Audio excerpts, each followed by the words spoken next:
Despite the opposition's furor, the PDP chief Mehbooba Mufti has now come out back in support of separatist Gilani. Mehbooba Mufti says that on humanitarian grounds, the Hurriyat chief should be given a passport to meet his ailing daughter.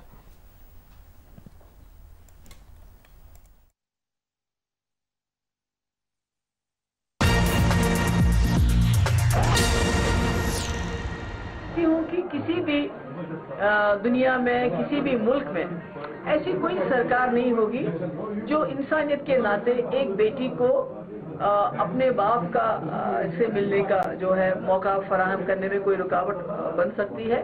तो मेरा ये मानना है कि जितने भी बाकी separatist leader हैं, चाहे यासीन मलिक साहब हैं, चाहे उमर फारूक साहब हैं, शबीर शाह, जितने भी हैं, सबके पास पासपोर्ट है। सब न सिर्फ दुनिया के कई मुल्कों में जाते हैं बल्कि पाकिस्तान भी आते जाते रहते हैं। तो आज चूंकि ये मेरी नजर में ये इंसानियत का मसला है, ये एक बेटी का मसला है। देखिए, मुझे नहीं मालूम कि रीजन क्या है।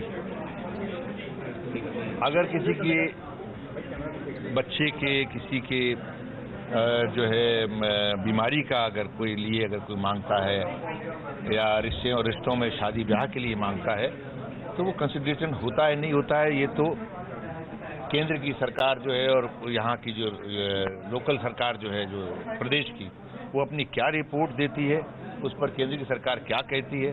क्योंकि ये दोनों की जिम्मेदारी है कि यहाँ के किसी भी ऐसे व्यक्ति को जिसके बारे में अगर कोई चर्चा है या परिचर्चा है या अगर रुकावट लगी हुई है उनको वीजा देने की, तो उस पर जरूर चर्चा होनी चाहिए, लेकिन जो कंसिडरेशन है वो भी होनी चाहिए। But you don't think it will set a wrong precedence? The person who has been stoking anti-India sentiment, raising Pakistani flags, raising Pakistani slogan, and he says he's not an Indian. Nobody is above law. How come he be considered for the passport? आपने जो सवाल किया है मैं उसका बहुत ही मुख्तसर सा जवाब देता हूँ, छोटा सा जवाब देता हूँ कि मैंने आपसे पहले ही कहा कि इसमें प्रदेश की सरकार क्या रिपोर्ट देती है उस शख्स के बारे में और केंद्र की सरकार उस रिपोर्ट को किस तरह से देखती है, क्या कहती है और क्या वो अपना फैसला लेती है, तभी कोई टिप्पणी की जा सकती है।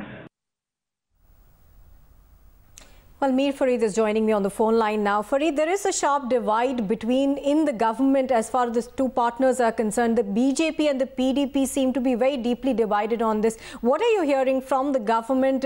Are they going to go ahead and issue that passport?